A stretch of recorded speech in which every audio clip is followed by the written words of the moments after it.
Hi, I'm Kelsey Mays for Cars.com. Top shelf luxury cars don't always need to have V8s, and some European automakers are figuring that out with cars like the BMW 740i, the BlueTech S350, the diesel from Mercedes-Benz. That brings us to this, the Jaguar XJ, which now offers a 3-liter supercharged V6 for 2013. It joins a few other engines, including regular and supercharged V8s, and I gotta say, it doesn't seem like you're missing out that much with the V6. We'll show you why. We're in a regular wheelbase XJ with all-wheel drive, which is now optional for 2013. There's also Portfolio, Supercharged, Super Sport, and finally a handful of Ultimate editions. Regular and extended wheelbases are available. Extended wheelbases are called XJLs.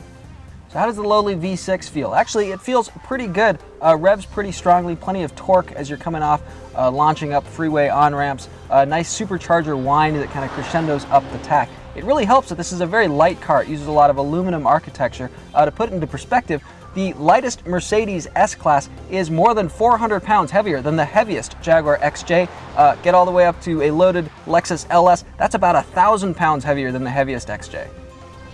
All of that helps, and not just in terms of acceleration. You can really throw the XJ around. It feels very light on its feet. The steering isn't very heavy at low speeds, but it's very precise at higher speeds. The brakes are very firm, they're very confident. A lot of fun to drive, and that's not the way it is with a lot of full-size luxury sedans. Pretty handsome interior, lots of leather, wood, metals, chrome and piano black textures going on.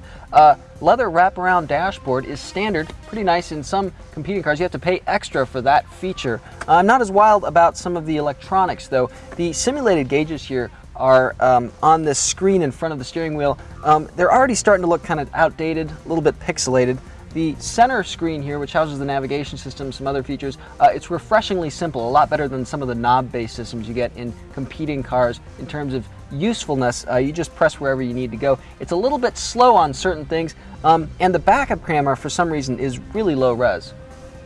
Jaguar says headroom up front is a competitive 39.5 inches. It seems tighter than that number suggests though. I'm 6 feet tall. I have to sit a lot lower in this car than I would normally want to sit to avoid brushing my hair up here, coming out looking like Calvin.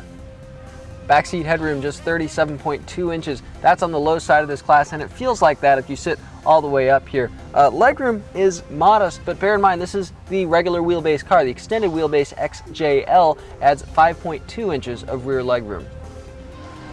EPA gas mileage is as high as 18 city, 27 highway with rear-wheel drive and the V6 engine. Pretty good considering it's a full-size luxury car and it's as fun to drive as it is.